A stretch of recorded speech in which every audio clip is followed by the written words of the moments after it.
Hello everyone, I'm the horse with a funny accent and welcome back to my channel for a new Attack on Titan video. In my recent video, I reviewed the last chapter and gave you my complete and mostly positive review about the final chapter of Attack on Titan. That's because I enjoyed the ending and loved the general story, but I felt it's only fair to point out some things that I disliked or simply expected to be developed in a better way. Everything is of course my personal opinion, so feel free to let me know your thoughts as well. In today's video, we are going to talk about an ace up the sleeve that was never played.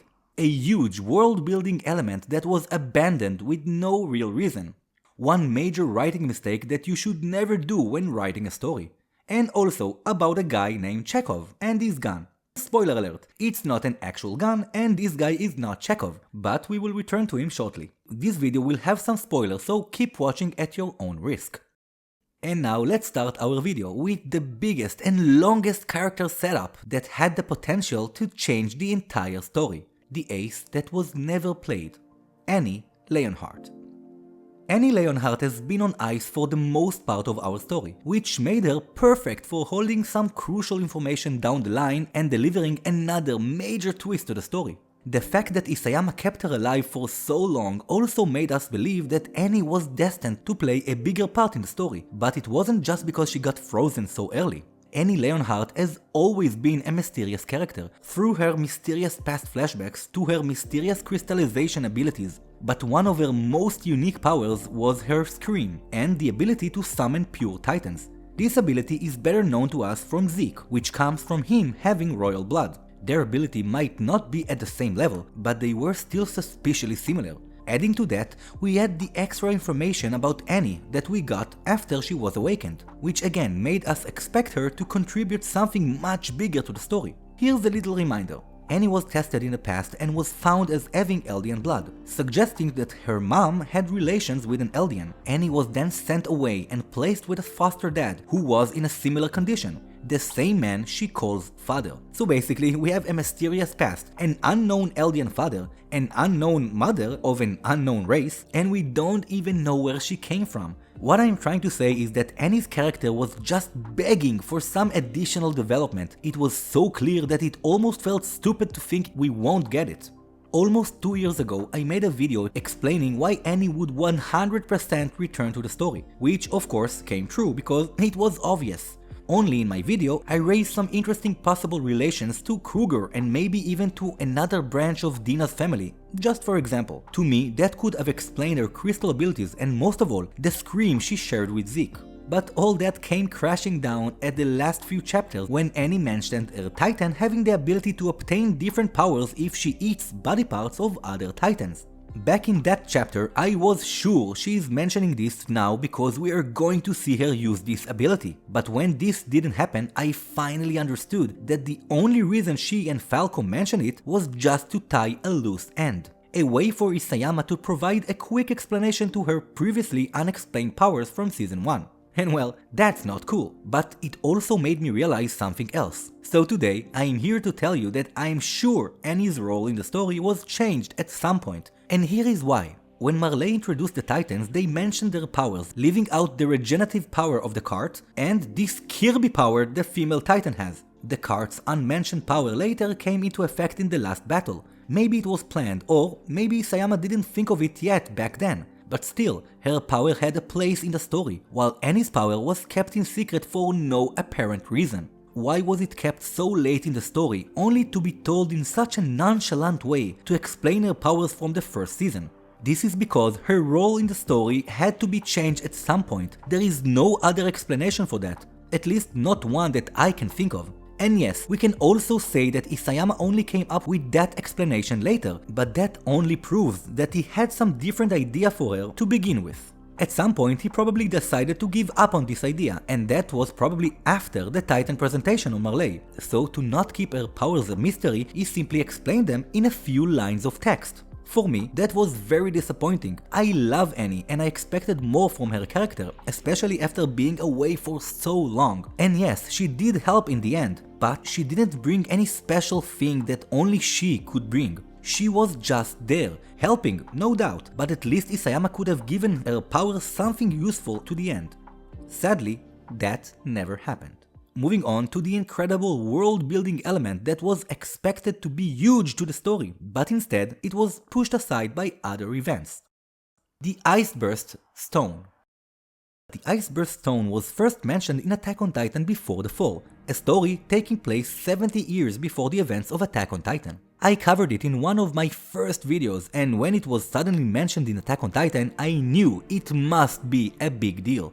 But first, why is this stone so special? People who watch the anime and read the manga mostly know that it is a very rare resource that can only be found on Paradise Island, which also is the source of gas operating the ODM gear, and later in the story, also the flying ships. In Attack on Titan Before the Fall, the Iceburst Stone gets much more attention. First discovered in a cave under the forest inside Wall Rose, this unknown substance looks like ice, but it is highly combustible in high temperatures. It was said to be left there by the first Titan, not knowing if it was referring to the first king inside the walls, Karl Fritz, or to the actual first Titan, Ymir. But something interesting was happening above ground as well, right above the cave. A very strange plant started growing. This plant was so strong that you couldn't even cut it with a sword. The same plant was only possible to manipulate using the furnaces of the industrial city, using them to fashion the plant into a weapon. That plant's name is the Iron Bamboo, and the weapons made from it were the Snap Blades, better known as the Anti-Titan Swords. So here we have some strange element that was placed in a cave by some ancient Titan, which somehow makes Iron Bamboo grow above it. This Iron Bamboo will become the only way out of the walls, and the first real way to kill a Titan. The same substance later will lead Marley to approach Paradise to gain military superiority over other nations, and the rest is history. This substance has been driving the story for generations without people knowing about it. And that is thanks to the fact that the design of the blades and the black box was a secret kept by the military police. So people back then didn't know about it, and also us readers who followed the information available for the public. During the rumbling, it was the perfect time to maybe introduce some special weapon using the Iceburst Stone, or maybe even unravel some side effect it had, especially when Eren was about to destroy their fleet of flying machines that uses this as fuel. It was also a good chance to introduce the Titan Research Center, maybe developing something using this stuff. Something, anything. The Iceburst Stone was a major element in Attack on Titan Before the Fall. Without that, there would be no scouts, and the walls would have been sealed completely. It had a great potential to develop something on a bigger scale, connecting other nations and maybe even revealing different uses for that stone. But instead, it remained mainly just a source of fuel. It could have been worse, but also it could have been a little bit better. And now let's move on to one of the biggest mistakes a writer can make. The gun that never fired. If in Act 1 you have a gun hanging on the wall, then it must fire by the end of the last act. This phrase comes from the famous author and playwright Anton Chekhov and is well known for foreshadowing technique. This gun, which represents an object, skill, or other source of foreshadowing, is referred to as Chekhov's gun.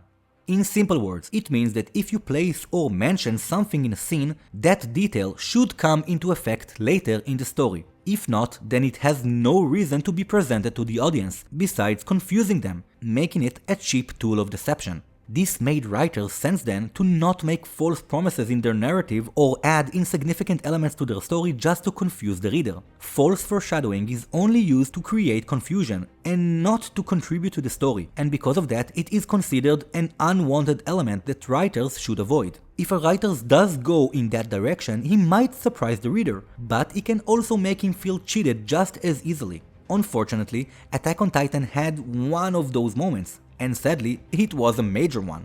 The false foreshadowing that diverted an entire fandom in the wrong direction, made a lot of mess, and left me feeling like a fool. I'm talking about the known fact that if a Titan holder dies before handing over his Titan, then the power will randomly transfer to an Eldian baby. A fact that we never actually saw, we didn't even hear of it happening in the past. When Isayama decided to place that fact into his world, he figuratively placed a gun on the wall, which made us readers believe that gun will eventually come into play. But in the end, that promise or gun on the wall was never executed, what makes this a very big false foreshadowing. In the same way, this gun in this panel is also some kind of false foreshadowing, because it promised to mention something in the manga that was never mentioned again, and was even cut out of the anime.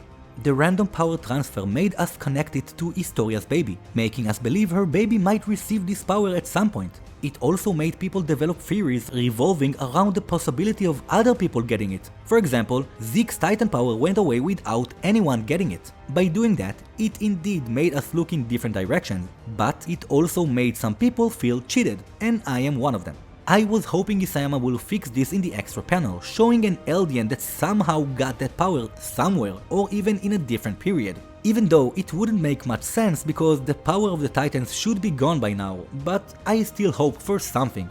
Isayama did introduce that young kid and the dog in the end, but there aren't enough details to know their origin, so that couldn't explain the random power transfer as well. Sadly, up until the end, we didn't get any more information about it, which makes this a huge false foreshadowing, and the perfect example for Chekhov's gun.